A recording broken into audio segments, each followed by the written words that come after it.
Hello everyone, and welcome back to the channel. Your guys' overwhelming support for the series thus far has really been something that I've enjoyed seeing. If you guys really liked the first two parts, well then, I think you're gonna enjoy this one. Because this is where we get to start tying in a lot of Ash's older adventures to this new story. But before we get into that, I need you to take a look at this analytical stat bar right here. You guys already know the drill. Hit the like button, turn on notifications, and don't forget to subscribe so you'll never miss another upload from the channel. But with all that being said, let's get into the next part of What If Ash Won the PWC Part 3. I hope you enjoy.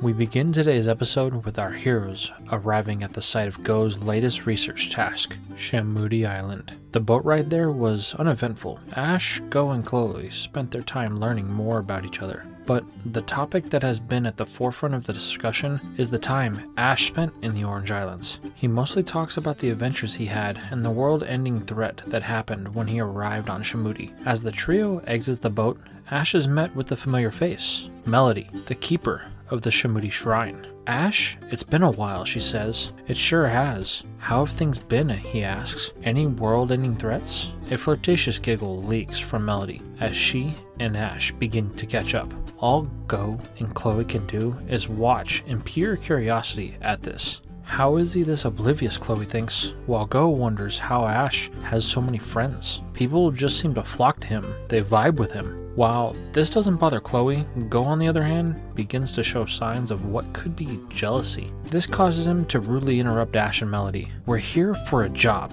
so where is this shrine to Lugia, he demands. Hey, easy there, Melody says. You must be Go.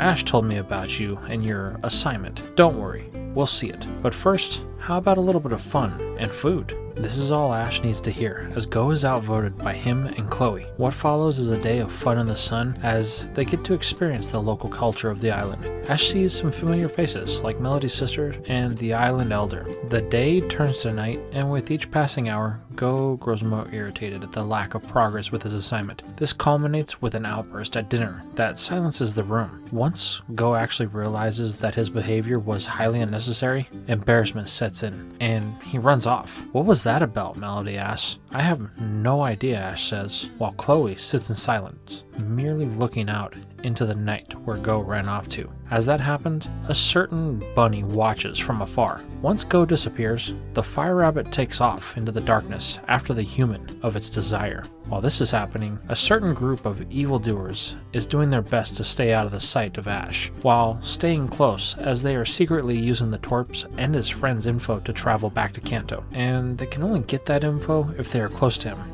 But since they are forced to wait till the next day when he leaves, and with their funds low and bellies empty, they struggle to steal food while they wait. Unfortunately, the pickings are sparse, causing the three to bicker, mostly Jessie against James and Meowth. The way the boys see it, she's the reason they are in this position that they find themselves in. She was the reason that they were sent to the Crown Tundra. She was the reason that they ended up in the tree, where their communicators were roasted by that bird. She's the reason Meowth freaked out when it ate the fruit they only picked because of her. She is the reason that they are in this dire situation. Things between them are at a boiling point and begin to boil over when James pulls out the last fruit. His frustration urges him to throw this omen of bad luck, but is stopped when Jessie gets caught trying to steal some food from one of the street vendors. This gains the attention of the island's Officer Jenny, who begins to approach the Rocket Trio. Not wanting the attention, they book it into the jungle of the island in an attempt to hide. Now we find ourselves with Go as he wanders to the edge of the island. He's frustrated, but not sure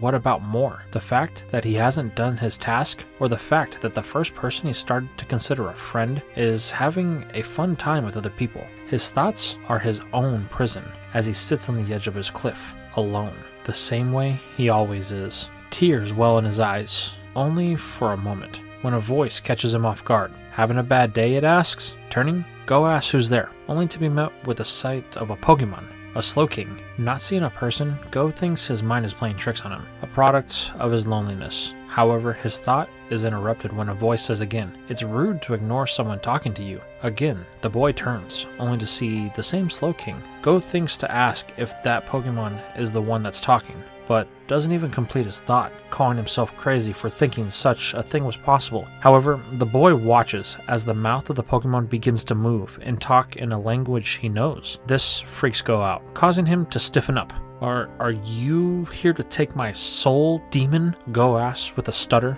Slowking just laughs. My heavens no. You see my mouth moving, but what you hear is my thoughts being transported to your mind. Easing up, Go begins to understand, questioning if this is telepathy. Slowking confirms this, telling the boy he's got nothing to fear. He's not the battling type, as the water type points to its oversized belly. With complete relief washing over him, Go realizes the tension he was holding on to. So you can communicate with humans? That's a really great skill. Yeah, it is. But no one really ever wants to talk with me, Slowking says. It can get kinda lonely at times, but that's the life of a guardian. Guardian? Guardian of what? Go questions. Oh, you don't know? Well, you should follow me, Slowking says, as it begins to walk away. Hey, where are you going? But it says nothing, merely disappearing off into the distance. Curiosity getting the better of him, Go gives chase, thinking he can't lose sight of Slowking. After a while, Go finds himself at the edge of the sea, on a rock outlook. There stands Slowking, next to a large rock. Approaching the psychic type, Go asks what this is. Don't you know, it replies. This is what you seek? The shrine of Lugia and the Titans of Fire, Ice, and Lightning. Go looks on in awe. He can't believe what he's seen. Go asks what it says when a voice speaks from behind him. Disturb not the harmony of fire, ice, and lightning, lest these Titans wreak destruction upon the world in which they clash. Though the water's great guardian will rise to quell the fighting, alone its song will fail, lest the earth will turn to ash. O chosen one, bring together treasures all three. In thy hands together they tame the beast of the sea. There stands Ash, Chloe, and Melody. What are you doing here? Go asks. What, you think we would just let you run off alone like that? Ash says. We're friends. We wouldn't just leave you like that. But what about the party? Go says. Well, it's only a party if everyone is having a good time. But something seems to be bothering you, Chloe says. So we came to see what it is. Go is surprised by these responses. He never thought that anyone would care about him like that. Hey, you guys, this is the shrine that we came here for. Yeah, I've seen it before, Ash says, as he waves to Slowking. So, you guys know each other? Go questions. Yep, he helped me when Zapdos, Moltres, and Articuno were rampaging. We stopped them with the help of Lugia and the 3 treasures that are on those islands over there. Looking out, Go sees the islands in the distance. So, that's where...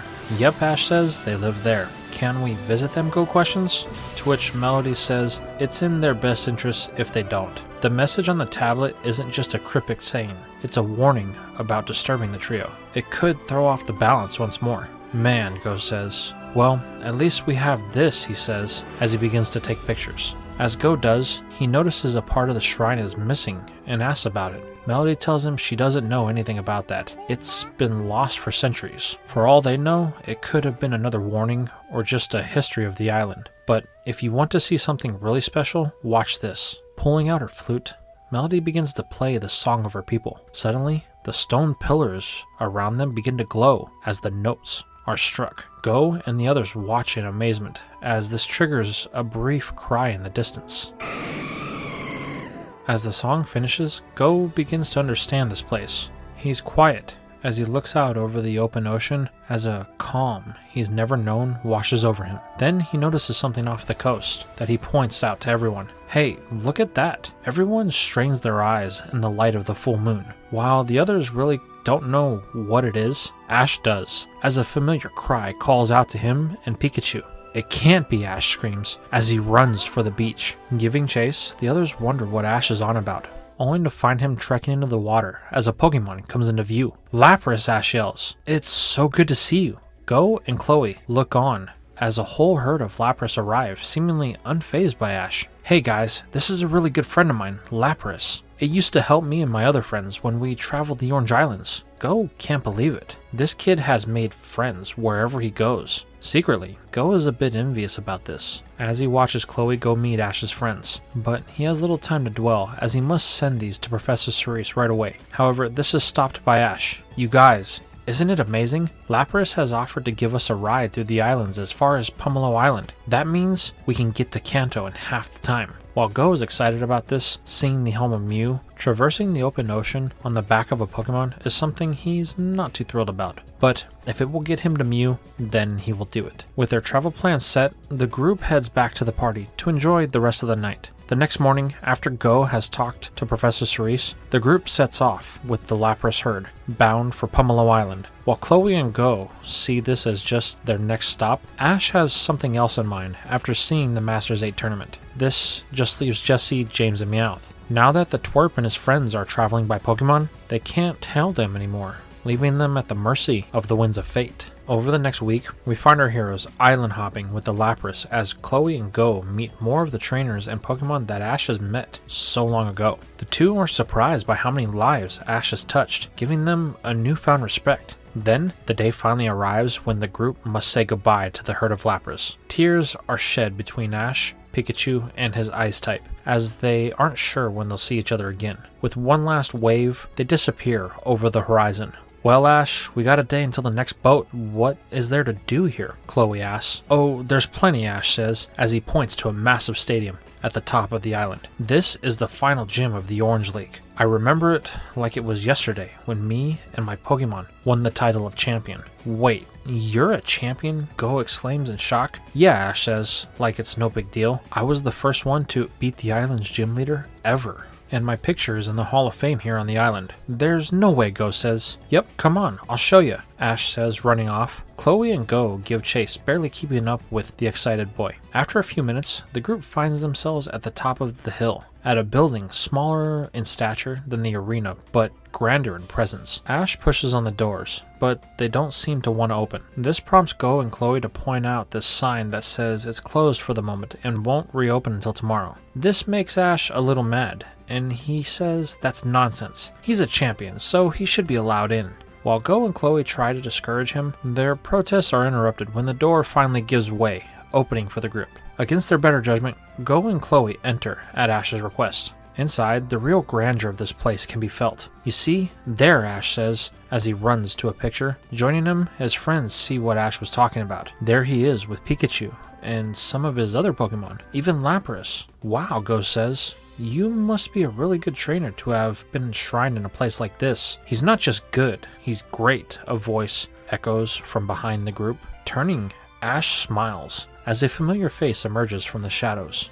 Drake? Ash, it's been a long time. I saw you in Winden the day of the Masters 8's finals. So, tell me, are you here for a rematch? You know it, Ash says with a sense of confidence. Ash, who is this guy? Go questions. Oh, he's Drake, the gym leader of the Pomelo Gym, and currently ranked 6th in the world. Wait, he's the 6th best trainer in the world, and you hope to battle him? That's right, Ash says. Oh, I'd be happy to, Drake responds. Why don't we make it a Coronation Battle? Ash looks at Drake with a slight puzzlement. Well, you see, I haven't really registered yet, so that may be a little difficult. Really, Drake says with a laugh? Well, how about this? You go to the Pokemon Center and get registered. I will make an announcement that there will be a surprise battle at the arena. Let's say we meet back here in 2 hours. Smiling, Ash agrees as he runs off to go get his registration. 30 minutes later, we find Ash talking to Nurse Joy at the center. She remembers Ash and the day that he won the championship. So, you're battling Drake again, are we? Well, this time it's going to be a Coronation Battle. So, I was wondering if you could help me register. Joy simply laughs, telling Ash she would be happy to. Once Ash is done, he is joined by Chloe and Go, as they see a look of horror on his face. Ash, what's wrong? They ask. It's bad. How could they do this to me? They look at Ash's ranking on his registration slip. The number reads 5,558. Joy replies that all trainers have a number like that when they first register. Then, when they get a win, depending on the class of the trainer, it could move up quickly. Joy then explains the classes of the trainers. The one that Ash is in now is the standard class. Then there's the great class, followed by the ultra class, then finally the Masters class, or the Masters 8. Ash must win his way up into the ranks in order to be the very best and face the Monarch Leon. Well, I guess I'll start with Drake. Right, Pikachu? The mouse nods as it mounts its trainer's shoulder. They are ready for action. 90 minutes later, we find our heroes in the arena at the center of the island. Chloe and Go are amazed at how packed the stadium is in such a short amount of time. All they can hear is chanting for both Ash and their gym leader Drake. On the battlefield, the two are announced as the Rotom ref takes to the air and explains the rules. This will be a 2-on-2. Substitutions are allowed. Our two combatants look each other down. Ash, let's hold nothing back. We only have 2 Pokemon each, but this battle has to be better than our last one. Don't worry, Drake. I'm not the same kid you battled last time. This will definitely be one for the books. With a smile, the two take their positions. With the sound of the bell, the match is quickly underway. Ash and Drake hold nothing back, sending in the 2 powerhouses on their teams. Charizard, I choose you. Dragonite, go. The 2 final choices of their last battle would be the 2 that start this battle. At the command of their trainers, both take to the sky, gaining as much altitude as possible. It is Ash with the first strike, calling for a flamethrower. However, Dragonite possesses the superior speed,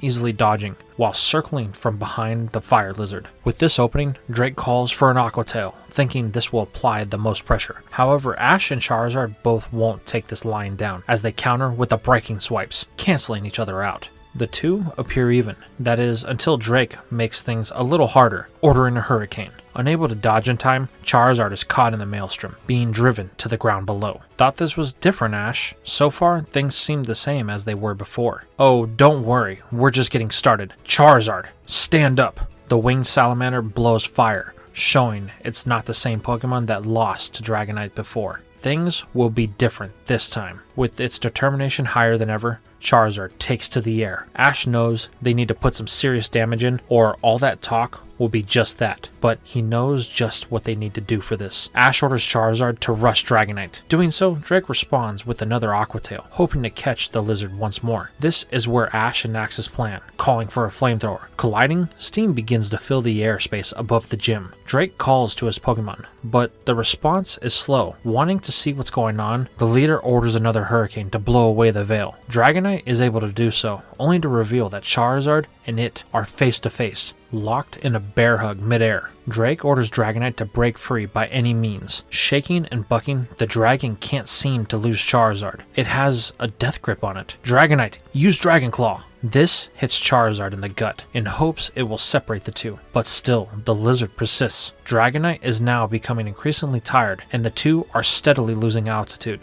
This is where Drake finally clues in to Ash's plan. Charizard has been using Dragonite to hold its weight. The more it struggled, the more energy it expended. Drake is beginning to lose that calm exterior he started the match with, so he orders a slam. Dragonite dives in response, only for Ash to order a flamethrower. This envelops the two in a burst of fire. Now Charizard, end this! Seismic toss! Taking control, the Firestarter finally beats its mighty wings as it demonstrates the power it obtained in the Charsiga Valley by carrying Dragonite up. Then, with everything it has, Charizard dives straight for the ground. Putting everything it has into this, Charizard begins to separate the two. Unable to do anything else, Drake calls to Dragonite. Don't let it pull away. In a microsecond, the ground shakes with a bone-shattering thud. Charizard Ash yells, his nerves on edge. Drake, on the other hand, is feeling confident. He can see the silhouette of a Pokemon in the dust. As it settles, Charizard is the one left standing,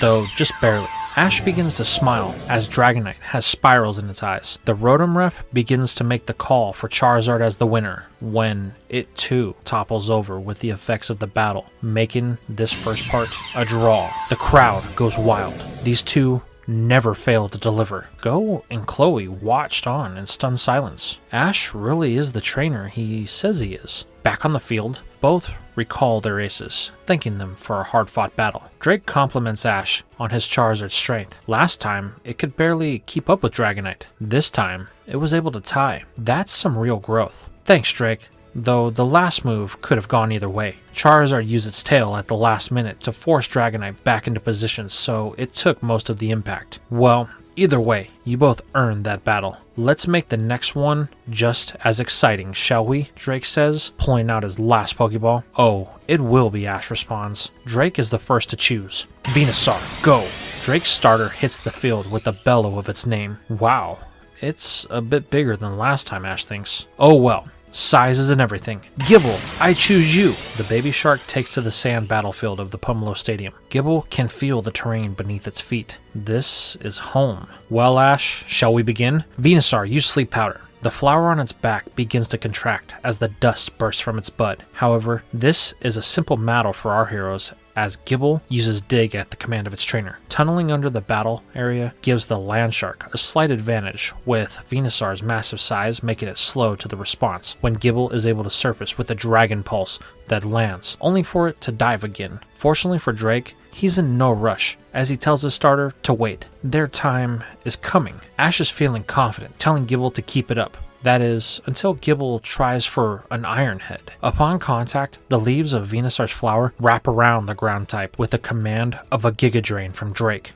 Ash knows he has to break this hold, or all the damage they dealt will be negated. Thinking fast, Ash tells Gible to use Draco Meteor. Glowing in its dragonic energy, Gible fires into the side of Venusaur. At this close of range, the pain is excruciating, as the flower toad lets out a cry of pain. This is enough to free the dragon from its grasp, as Gible tunnels into the ground, putting some much needed distance between the two. Once it surfaces, Gible appears to be battered, but still able to respond. Then Ash notices something. Gible isn't its normal happy self. It seems to be staring down at Venusaur with a death glare. Gible, are you okay? Ash questions. However, before it responds, Gible glows in an evolutionary light. In front of hundreds of people and its trainer, Gible emerges from the light as its secondary form, Gabite. With a cry of determination, Gabite readies itself for the next round of engagement. Alright, Ash says, now things are getting interesting. Drake agrees, taking the first move, calling for a Sludge Bomb. Ash counters by ordering a new move that his Rotom phone happened to inform him about, Sand Tomb. Tunneling down, Gabite dodges the poison move as it begins to circle the grass type at a high rate of speed. Slowly, Venusaur starts to sink into the sand. Drake orders it to break free, but the more it struggles, the more the toad becomes entombed. Smiling, Ash tells Gabite to surface with an Iron Head. This connects, to which Drake calls for a Giga Drain once more. However, this time, due to the sand and the added effect of the Iron Head, Venusaur is unable to respond due to a flinch. This gives our heroes a free move, and Ash aims to close it, calling for a Dragon Pulse. Once again, Gabite glows as it focuses the energy. Holding nothing back, Gabite fires. Unable to move, Venusaur takes the attack head on. With an explosion covering the battlefield, it seems that Ash has once again bested the leader of the Pomelo Island. The crowd watches in silence, awaiting the official call of the match. However, a smile of confidence adorns Drake's face as the dust settles and Venusaur is revealed, ready for another round. Ash is unfazed, as is Gabite. The two are ready for the next tussle. That is, until Drake begins to speak. You know, Ash, this has been fun. I'm glad that you've grown in your time away. It has been shown in the response of your Pokemon and their battling spirit, and the evolution of their dragon. But I'm afraid that still won't save you. If your Pokemon can evolve in mid-battle, then so can mine. It's here that Drake reveals the ace that he's been saving, as a keystone now joins the Pokeball of Dragonite around his neck. With one motion, Drake activates the stone as Venusaur lifts a leaf above its head to reveal a Mega Stone that it holds. In a flash of brilliant energy, Venusaur takes its Mega Evolution and its ultimate power. This has little effect on Ash or Gabite. They know that they can still win. With one final call, Ash orders a Dragon Pulse. Putting everything it has into the attack, Gabite fires away. On Drake's side, he and Venusaur are of the same mind as they use the final move that they have been saving, Petal Dance. With its mega power, the grass type holds nothing back. The Dragonic energy and the grass maelstrom clash in the middle of the stadium, causing high winds to burst. At first, things seem even. Unfortunately, this is where Gabite's earlier brush with the Mega Drain comes into play, as its vision becomes blurry. It can't keep up this intense struggle and ends up enveloped in the Petal Dance. Spiraling up, the move takes it into the air before dissipating and falling back to the ground. The battle is over, with Drake being declared the winner. Ash is a little disappointed, but is proud. He knew Gabite was close. It just needed a battle like this one to give it the final push. Recalling it, Ash thanks the dragon type for its efforts. Then, Ash and Drake meet in the middle of the field. Well, Drake, it seems there is a reason you are ranked 6th in the world. I'm glad you've gotten stronger. Don't sell yourself short. The level of skill you continuously display proves that you can be where I am one day, he says. It is here that Ash is given his new rank. Because of the loss to such a high-level opponent, his rank is going to tank. a lot. He is now ranked 9,258 out of 10,000. His draw hits the floor as Drake just laughs. It looks like you got some ground to make up. With that, we fade to the night of the battle. Our three heroes are eating at the Pokemon Center when Chloe tries to console Ash for his loss today. But this is met with an unexpected response when he just says that it's no big deal. Yeah, we lost, but there was a bunch of small victories today. Charizard proved it's now equal to a Pokemon that it had previously lost to, and Gabite evolved. Even though we lost, I would say we grew a little. Besides, the fact that Drake is stronger now more than ever makes me want to get stronger. I can't wait to climb the rankings and win the world crown. Go says nothing, merely in shock that even though he lost, Ash is more hyped than ever. This has Go reevaluate his goals and the path to achieve them as Chloe and Ash continue to talk. While this is happening, a certain bunny is watching from just outside, waiting for the perfect time to approach the human it's been following for the last few weeks. The next morning, with a send-off from Drake, our trio sets sail from Pomelo Island bound for Kanto. With a brief island-hopping adventure over the next couple of days, our hero finally arrives in the port in Kanto, Vermilion City. The first stop is Chloe's school. She is to check in with her teachers and take a few days to test that requires her to be here in person. This should take about a week. While she is hard at her studies, her two friends have a scheduled stop, much to the dismay of Go. They are bound for Pallet Town. Normally, this would take a few hours if they drive. Since they are walking, it's looking at 2 days. So they hit the road right away. On the way out of the city, Ash and Go cross paths with a trainer that seems to be on a date with a girl. As he passes Ash, a comment catches the young champion's ears. Something about ghosts in a house at the top of the city. Then he laughs about it as they drift apart. This causes Ash to stop. What that guy said, something about it didn't sit right with him. However, this is quickly ended by Go at his urgency to get on the road. With the final look, Ash turns to appease his newest traveling companion. 2 days later, Ash and Go find themselves in Pallet Town. The first stop is Ash's house. He wants to check up on his mom since Mimi hasn't been there. While Delia has been lonely, she has been keeping herself busy, telling Ash he needs to make sure he changes his clothes more often. Delia is excited to meet Ash's new friend, telling Go he's welcome there anytime. Go thanks her for her hospitality as he and Ash head off to the professor's lab. On the way there, Go can't help but to wonder. Ash has such a great support system. His mom, the people he's met. It's far different than his childhood of teasing and loneliness. But these thoughts are interrupted when Ash brings him to the reality that they are at Professor Oak's door. In their shadows hides a visitor that is fiery on his feet. Ash invites Go to follow him. They have to head inside to the main lab. Upon entering, Ash and Go are met with Tracy and Oak. They happen to be on a call with Professor Cerise. Ash, what perfect timing. We were just comparing notes about your Melmetal. Really? Have you guys found out something else? He asks. Oh, I think we have, Oak says. This is where Cerise chimes in, telling Go that their info is going to lead them to his next research assignment. While they talk about this, Ash asks Tracy if they can go. He wants to change out his Pokemon. So those two head off. Go protests this assignment, arguing that he was free to search for Mew once he sent the pictures. It's not fair that he has to do this. This is where Professor Oak chimes in, telling Go that this actually may have something to do with Mew. This gets Go's attention.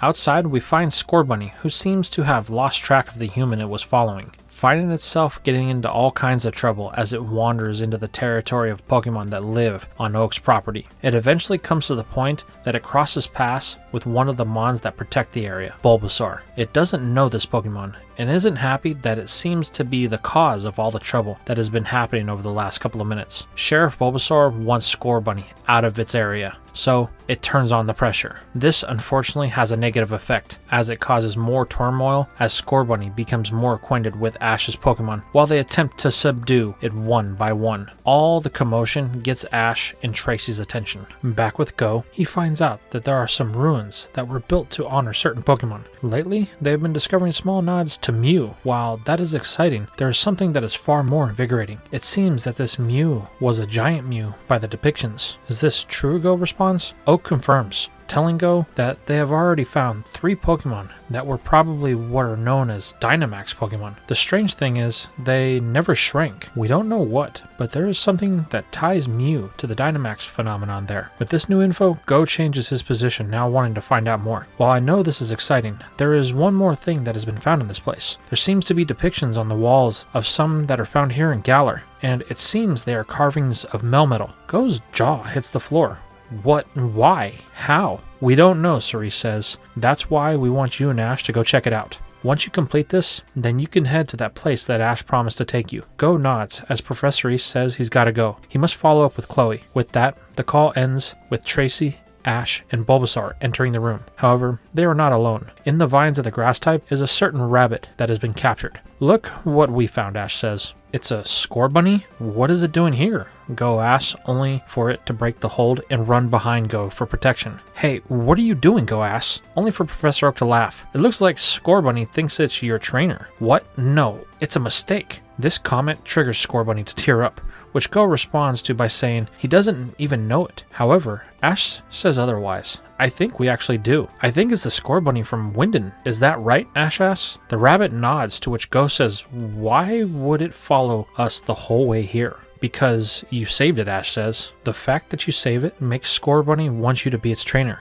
Isn't that right? To which it nods. Oh, no. That's not happening. My first Pokemon is going to be Mew, no one else. This causes Scorbunny to begin to cry as it runs off from the lab. Bulbasaur gives chase. It doesn't want the chaos that just stopped to happen again. Ash follows to offer any assistance that he can. Go doesn't know what to say, only to reaffirm what he just said. This is where Oak chimes in to offer some insight of an old man. You know, Go, they say that Mew is the ancestor of all Pokemon, the progenitor of all Pokemon life to have ever and will ever exist. Oak then hands Go a book. I've spent my life looking into the mystery of Mew, and there's one thing I've learned. To understand Mew, you need to understand all Pokemon. This causes the boy to think long and hard as those words echo in his mind. Outside, Ash and Bulbasaur have found Scorbunny sobbing behind a tree. It's okay, Ash says, patting it on the head. It's here that Bulbasaur and Pikachu have a conversation with the rabbit. This seems to calm it down. It's here that Go joins them. Hey Ash, can we have a moment? Sure, he says. Come on guys. Now that they have some privacy, Go and Scorbunny begin to talk. I'm sorry, he says. I didn't mean to hurt your feelings. It's just that I've always wanted Mew to be my first Pokemon, and I may have overreacted. So, is it true that you followed me here the whole way from Winden City? Scorbunny nods. So, you really want to be my partner? Again, the rabbit nods. Go then does something he never thought he would do. Pulling out a Pokeball, Go asks if it's still something Scorbunny wants. Its eyes light up as it smiles. Listen, if we do this, then I need your help.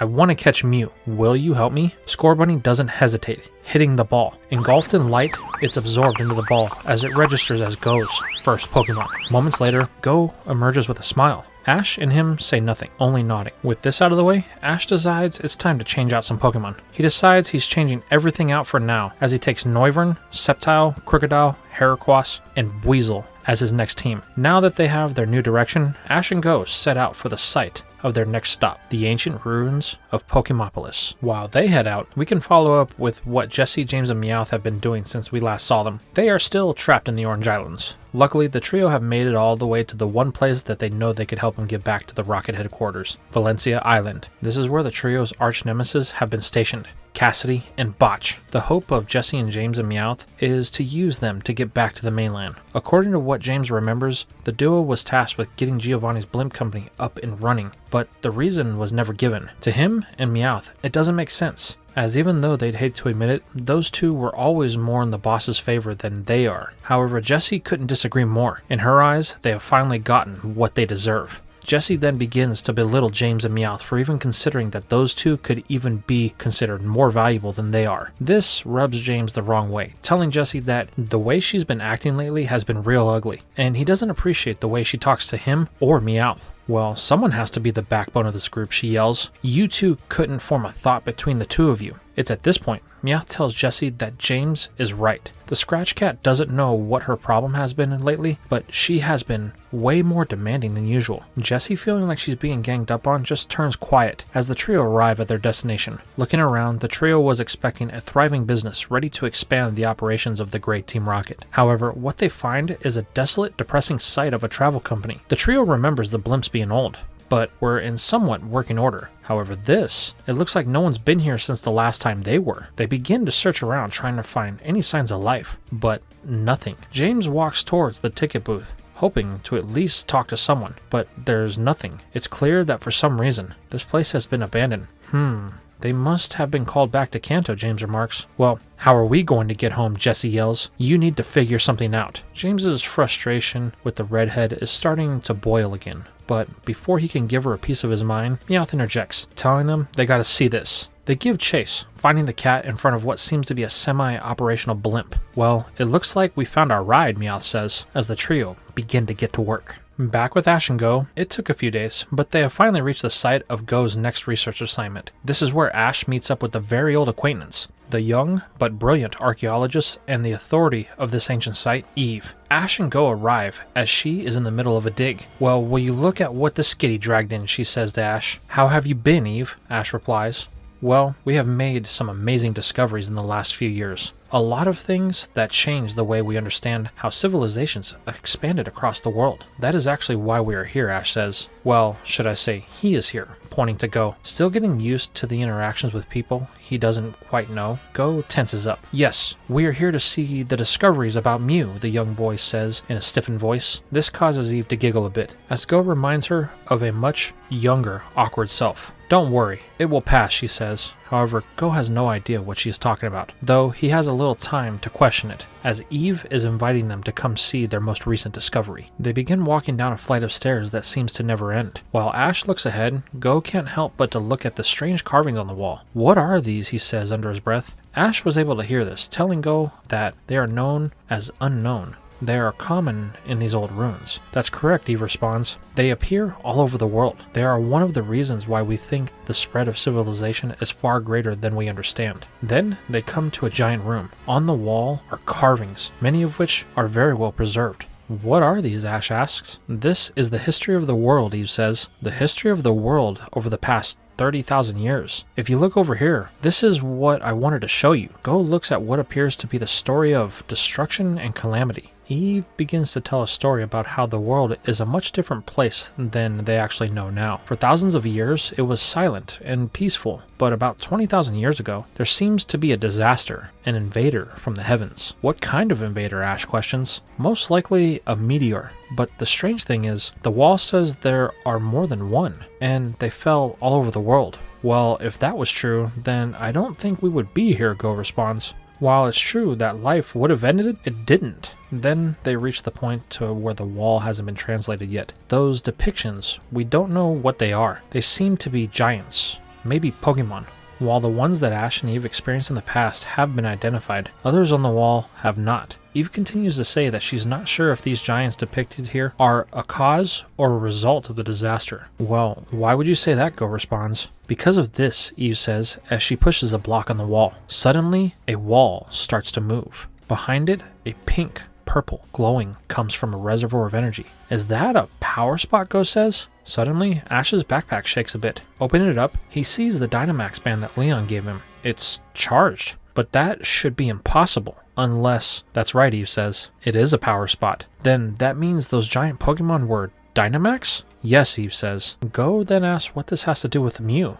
Well, look around you, Eve says. The room they are in is plastered with carvings of Mew all over the walls. Now, we haven't had a chance to decipher these, but by the amount of time that Mew appears in this one room alone suggests that it is tied to the Dynamax phenomenon. Smiling, Go takes off like a kid in a candy store. He releases Scorbunny, and they get to work, taking as many pictures as possible. All the while, Ash and Eve catch up on things. Your friend is enthusiastic about Mew. Yeah, he is, Ash says, as he smiles, watching Go and his new Pokemon work together. After what seems like hours, Go finally emerges from the site. He is as happy as he can be. I'm going to send these over to Professor Cerise right away. Eve, there's one thing I wanted to show you. Go then shows Eve a picture of a carving that caught his attention. This carving, it's like one that is in the Galar region. Then Go shows her the picture of the carving on the hillside in a town called Turfield. They are exactly the same, but a world away. This intrigues Eve, who wants to know more info, but she is interrupted by the sudden arrival of a helicopter. This throws everyone into a panic, as it was unexpected. Once things settle down, Ash, Go, and Eve watch as someone steps out. Quillen, Eve says, "I wasn't expecting you. Sorry for not calling ahead.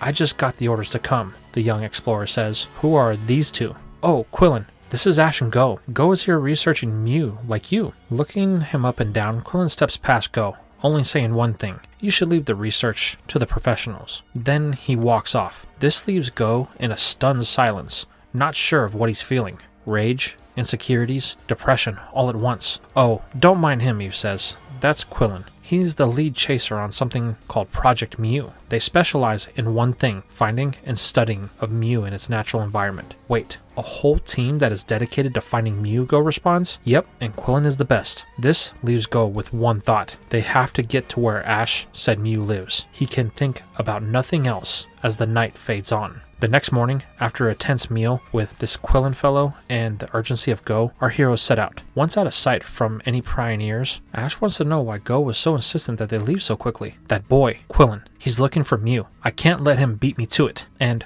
I have an advantage," pointing to Ash. "You know exactly where Mew lives. So the way I see it, I have an advantage, and the quicker we leave, the quicker I can capture Mew." While Go is as serious as can be, Ash can do nothing but laugh. "What's so funny?" he says. "You," Ash replies. "You are intimidated by him." This causes Go to become defensive. "No, I'm not." "Yes, you are," Ash says, laughing again, "but that's okay. I've had several people like that before. They were rivals to push me on my journeys. They made me feel the same way." Then Ash turns serious, "But they pushed me to a new level each time. Though you may feel this way now, it will motivate you to push harder." Go can do nothing but listen to Ash's words of advice as they continue their quest. Now we shift over to someone we haven't talked about in a while, the leader of Team Rocket, Giovanni. He and Matori are currently discussing topics of the organization's investments, both foreign and domestic, or the failures of them. "How could we lose all of these assets?" Giovanni says in a rage as he slams his fist on the desk. Matori informs him that their holdings have pretty much dried up across every region,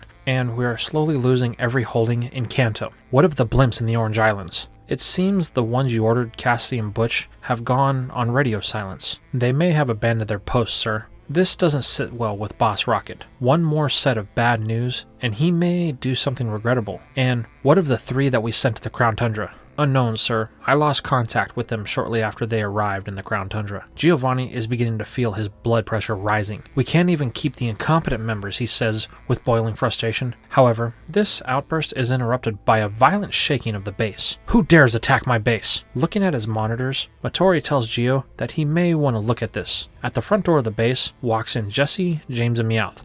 Behind them sits a blimp that is still intact for the most part, though they had to use the base as a docking point. Giovanni wants to address this personally by walking out to the main corridor. "You 3, what level of incompetence do you have that makes you think it's okay to crash into my base of operations?" "Sorry, boss," Meowth says. "We had to dock somewhere. The blimp is hard to bring down when there is no point to land." Gio merely scowls at the 3. "Let me guess, you failed in your mission as well." "Sorry about that, boss. We encountered a lot of trouble when we got to Galar," Meowth says. "We were unable to grab anything of importance." "You 3 are the most unreliable people that work under the banner of Team Rocket." Giovanni goes on to demean them in front of Matori, while Meowth and James are silent. Jessie, on the other hand, is starting to have a vein burst from her head. This triggers a retaliation from the redhead as she argues back with her superior. "We all do it for you, in the name of the great Giovanni, and this is how we get treated for putting our lives on the line while you sit here in your ivory tower? Well, I can't take it anymore." Jesse then takes the last fruit from the tree in Galar and throws it at the feet of Giovanni before saying, "Here, this is the last thing I do in the name of Team Rocket." Jesse then turns to storm off, only for Giovanni to say something that he's never said before. "Great work." This stops Jesse, forcing her to turn and face the boss. "I didn't think you 3 could actually do it. The chances of you getting just one of these was near impossible, but you actually did it. Maybe you 3 aren't as useless as I thought. Matori, get this to Namba, and make sure these 3 are taken care of. We need them in tip-top shape for their next mission. Matori tells them to follow her. They must be famished. Jesse, James, and Meowth follow, unsure if this is a farce or legit. Turns out this was legitimate. The three have never been better. The rest of the night is just food and relaxation, a treatment that was only allowed for rocket executives. Now they are getting it. They must have done really good if the boss suddenly shows them favor. This hits Meowth the hardest, thinking that it may finally be within reach of its ultimate dream. With this fantasy playing out in his head, the Scratch Cat seeks out the boss to see if maybe he can take its rightful place. However, as he approaches the door to the boss's office, he overhears something. "I don't care what it takes. Find Dr. Fuji," Geo says. He's the only one that knows what this thing is. Meowth peers through the crack of the door. What it sees causes his heart to sink. A Pokemon he knows all too well appears on the screen. But I thought the boss's memories were erased. If he's looking for Mewtwo, then he's looking for... Oh no! I have to tell the others. It is at this point that we follow up with Ash and Go. It has been a week since they got back in Pallet. They just talked with Chloe and told her that they are not quite done with their mission, so she's going to have to head back to Galar alone. However, the young girl is against this, protesting every step of the way. This is where Ash offers a solution. Calling his mom, he arranges for Chloe to stay at his house. It's close enough for Chloe to get to Vermilion City for school, and she can hang out with Professor Oak and Tracy when she's bored. This is something that Professor Cerise is okay with, as he's still not quite made up with his daughter. With that taken care of, Ash and Go continue their journey. It's taken so long that Go begins to question where this place is, and if Ash has actually been there. Don't worry, Go. I have, but I can't tell you. I promised that I wouldn't tell anyone where it actually is, but I will lead you there. Okay, Ash, I'll go along with this for now. It's beginning to become nightfall. We should really stop and set up camp. Actually, Ash says, how about we sleep indoors tonight, as he points just up the trail. It's a lighthouse, Goat says. It is, and an old friend lives there. Just as the sun leaves the sky, the two reach the tower and begin to knock on the door. They are greeted by a very eager young lad, who introduces himself as Bill. Ash, it's been so long. How have you been? I've been great. I was hoping we could stay here tonight. Oh, you guys are very welcome. Please, come in. You have arrived on the perfect night. The two are then led through the lighthouse by Bill. During this walk, Go and Bill get acquainted. Come to find out, Bill did work on the original Pokédex and helped with the latest model, the Rotom phone. Really, Go says? That's amazing. Yeah, he's really smart, Ash seconds. Bill is super knowledgeable about anything Pokemon. This brings them to the top of the lighthouse. Ash, do you remember the last time you were here? I do, Bill. That night, we saw something that I've never seen since. Well, since that night, I've had several more encounters with our friend. It comes every other night now, and you won't believe what Pokemon it actually is. This intrigues Go. What kind of Pokemon are we talking about? You will have to wait and see, the young researcher says as he looks out over the water. Hours pass and midnight approaches. Go and Ash are becoming impatient. Ash because he's hungry, and Go because he was expecting something to happen by now. Just as our heroes begin to complain, Bill tells them to be quiet. It's here. Suddenly, a light appears just off the coast. It is moving slowly in the direction of the lighthouse. The water begins to stir as a strange fog rolls in over the waves. Then, a column of water bursts into the sky, with Ash and Go trembling in fear. However, Bill tells them not to worry. There is no danger here. The pink, glowing eyes of this giant, glowing Pokemon closes in, with Bill welcoming their behemoth friend. Then, the light hits the skin of a gentle giant to reveal a green tint. This causes a pink aura to envelop the creature, only to reveal a Pokemon that Ash and Go are very familiar with, a Dragonite. Just to make sure their eyes aren't playing tricks on them, Go uses his Rotom phone to verify his perception. It is indeed a Dragonite, Bill says. It's huge, Ash responds. Then, something that Ash experienced just a few days before happens again. A light in his bag that resonates with the glowing aura of the Dragonite. Ash pulls it out, capturing the attention of Go and Bill. Is that what I think it is, Bill questions? To which Ash confirms that it is indeed a Dynamax band. That explains a lot. But how is this a Dynamax Dragonite, Go says. What about its color, Ash asks. Well, the color is simple. It's a rare skin pigmentation that Pokemon can get to make them appear different from the rest of their kind, or as people nowadays call it, a shiny Pokemon. This is a very rare mutation that happens every 5,000 or so per species. Dragonite watches as Bill explains the nights that he has spent researching and documenting this creature. It's been many nights, more than most know. I've lost friends and been laughed out of the research community, but I think our friend here is permanently Dynamaxed. Permanently, Go says? That's impossible. All of the research I've read about Dynamaxing says the transformation only lasts about 30 minutes if the Pokemon is docile, and less than 5 if the Pokemon is forced to battle. I know it sounds crazy, Bill says, and I am well aware of the time limits on the phenomenon, but I've watched this creature for hours at a time, and not once has it ever reverted to a normal size. Well, how could we prove if this is a permanent change, Ash asks. It's the most simple yet complicated of any of the answers I've found. We need to see where it lives, but I have yet to gain its trust ever since those evildoers Team Rocket. They ruined its trust in humans, choosing to keep us from afar. Well, that can't be all true, Ash says. After all, it did come back to see you, Bill. Have you ever asked it if you could see its home? Well, not exactly, the young researcher responds. Well then, how do you know? The worst thing it could say is no. Bill looks into the eyes of the gentle giant. Can we see your world, he asks. This is met with a look of silence. It lasts so long, Bill thinks that he may have crossed a line that he may not be able to come back from. However, Dragonite begins to descend into the depths, signaling for the trio to follow it. Wait, how are we going to do that, Go says. Oh, I have just the thing, Ash responds. Noivern, I choose you. The Sound Dragon emerges, with Ash requesting that it take them out over the water to follow the light. This isn't a problem for the dragon type, as it has grown a lot over the last year it's been at Professor Oak's. Mounting its back, the three take to the sky. Just in time too, as the glow of the Dragonite is almost out of sight. Noivern speeds over the open ocean, chasing the shadow in the water for so long that the sun begins to caress the horizon. While Ash and Bill have been enjoying the ride, Go on the other hand is terrified not to have any land beneath them. The tension he carries is causing him to shake. The vibration is beginning to cause Noivern to lose some altitude, and it corrects itself. This causes Go to lose his foothold and slips from the back of the dragon. Now falling with nothing but water around him, Go prepares for the worst as Ash orders his bat to hurry and save Go. While Noivern is fast, it doesn't have the speed to close the gap quick enough. Go is going to hit the water. Preparing to meet his creator, Go says his last goodbye, only for him to slow down abruptly. Unsure of what just happened, he opens his eyes, only to see Ash right in front of him. What? I thought I was falling, Go says. You were, Ash and Bill confirm, but it looks like you have someone looking out for you. Go turns his eyes, only to see a Pokemon known as Dragonair. It caught Go before he hit the waves. Oh, thanks so much, Go says. It's then the group sees the giant Dragonite resurface, and beside it, an island with something on it that both Ash and Go think they've seen before.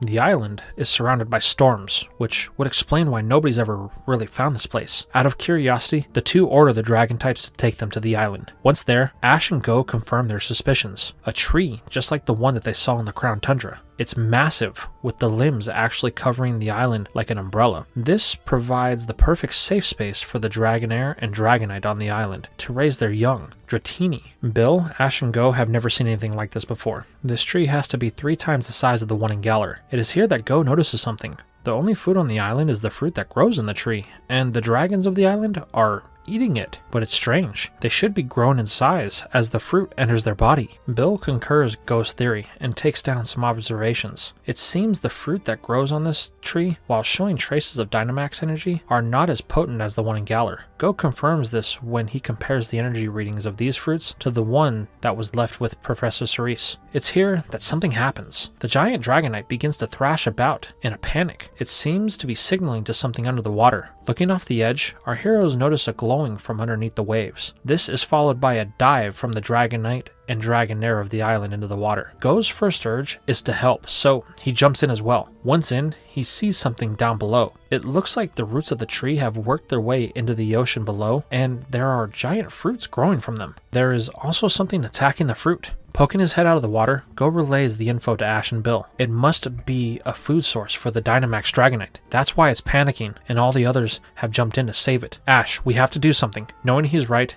Ash calls on Buizel to dive down. Go wants to help as well, and meets the same Dragonair that saved him. Ash tells Buizel to help Go in any way that it can. Nodding, the three begin to dive. It takes a moment as Go can only stay under the water for so long, but he notices it's something man-made. A giant Magikarp that seems to be cutting away at the fruit, damaging the tree in the process. There is a giant R painted on the side. Buizel knows instantly who this is, being Team Rocket. It doesn't hesitate, beginning to attack on the enemy. Inside, Jesse and James are happily doing their job, cutting away at the tree. You see, with the success of their mission in Galar, Giovanni now had the fruit. Using it, he created a device that could map out energy signatures that were similar to it. It turns out there are spots all over the world with Dynamax energy signatures, but they are very sparse compared to the ones in the Galar region. The closest one that had no human protection was this island, so he sent Jesse, James, and Meowth to collect the fruit here. This was fine for Jesse and James, as they are finally in the boss's good graces. As for Meowth, it's panicking. What it overheard is something that not even he is comfortable with. What Team Rocket did to the clone Pokemon was horrible. It needs to warn Jesse and James, which is what Meowth has been trying to do since they left. But the two are so lost in the sudden admiration they are receiving that their heads are in the clouds. However, this bliss is then rocked away as they are hit with a barrage of attacks from all sides. Looking out,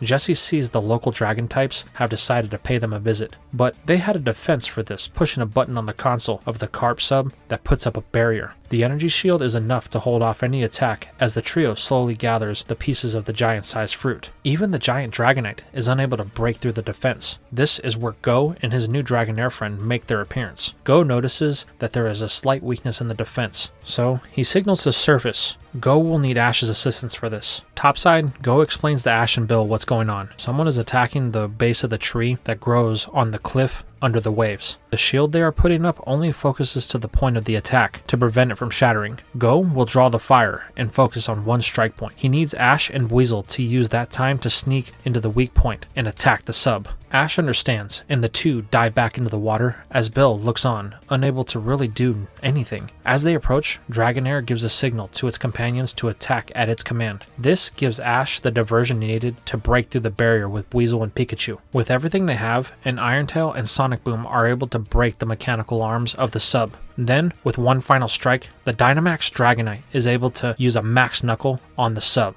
This compromises the hull when a crack forms from it crashing into the sea floor below. Ash and Go surface as a huge explosion erupts from the water, spitting Ash, Go, Jesse, James, and Meowth from the water onto the island. However, they are sent so far into the air that when they start to come down, they are spread out all over the land. Ash and Meowth end up landing on the south end of the island, while everyone else lands on the northern side. Go is caught by Dragonair just before he hits the ground, to which he thanks it, causing the dragon to blush a bit. It's here Go begins to search for Ash, calling to his name with the help of Dragonair and eventually Weasel and Scorbunny and Pikachu. From the cover of the brush around, Jesse and James duck and dodge, avoiding any of the natives while trying to find Meowth so they can get away from this obviously failed mission. Now we find Ash, who is trapped in a tree. He is caught in some vines that saved him from any injury, but he is bound in a way that he can't really move or reach any of his Pokeballs. It's here that Meowth makes its entrance, baring its claws to the boy. Ash begins yelling at it, telling the cat that he's tired of Team Rocket. They are always at the center of all of his headaches. But then Ash notices Meowth's behavior. It says nothing, only with a look of determination in his eyes. But for what isn't clear. Ash thinks that the cat may have hit his head, so he tries to talk it down, but Meowth isn't hearing it, raising his paw ready to slash at the boy. Unable to do anything else, Ash closes his eyes, hoping for any salvation. However, he is met with Meowth cutting him loose. Hey, listen, twerp. I don't have a lot of time. I need your help. My help? Why would you ask for my help? Because some of our mutual friends are in danger. Ash thinks long and hard. Who is he friends with that would call Team Rocket a friend? You're a little dense, ain't you? Meowth says. I'm sorry. I don't know what you're talking about. Well, does the name Mewtwo ring a bell, kid? This causes a look of surprise across Ash's face, a name he hasn't heard in a long time. Why would Mewtwo be in trouble? He asks, with a hint of worry on his face. I'm not sure, but I think the boss may be remembering the clone. And if that's the case, then that means that it and the other clones may be in danger. Okay, but why tell me, Ash says. Aren't you and me enemies? While it's true that I love Team Rocket above all else, it doesn't feel right to betray the trust of the clones after all we went through. Well, you should tell Jesse and James. Maybe they can stall Giovanni. I tried, but they won't listen. Things are finally going right for us in Team Rocket, and they are blinded by the praise they are getting. So I'm telling you, find Mewtwo. It's in danger. With that, Meowth scampers off, as the calls for Ash can be heard getting closer. Go finally catches up with the champion, asking if he's okay, to which Ash can only nod. Pikachu and Go try to get his attention, but Ash isn't a catatonic thought. How can he find Mewtwo? And that is where we are going to leave this part. So I have a couple of questions for you guys. How do you feel about the events of this part? Do you like the rematch between Ash and Drake? Has Giovanni remembered who Mewtwo is? And what is your favorite part about the series so far? Let me know in the comments down below.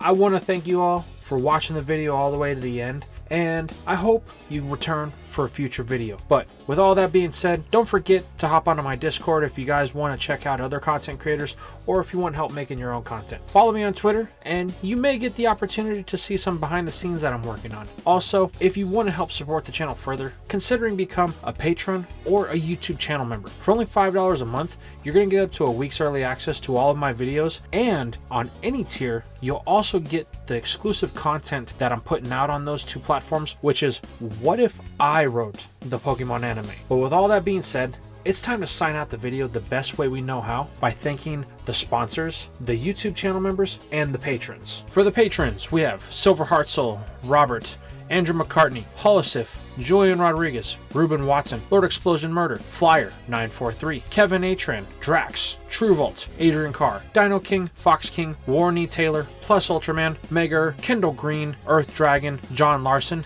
Dylan Nicholson, Christopher Grant, Gerald Smith, Normandy 1998, Chris Lackman, Trainer Rad 164, Rowboat, Johnny, Brad 1, Ifosa Mead, Indigo Saturn 64, Kevin Malula, Chris Collins, Christian Anderson, Justin Ray, Gray Leo, Irving 14209, Dylan Wolfdog 31, Mario Pikachu, Luke Skyrunner, Flubber, JJ, Josiah Herring, Gear 100, Cameron Dicker, Blood Down, Jack, and Cami Stein. And for the YouTube channel members, we have Brian Skidmore, Hiro Karina, and Nathan Zaduro. Thank you all very much for watching, and I will see you in the next video.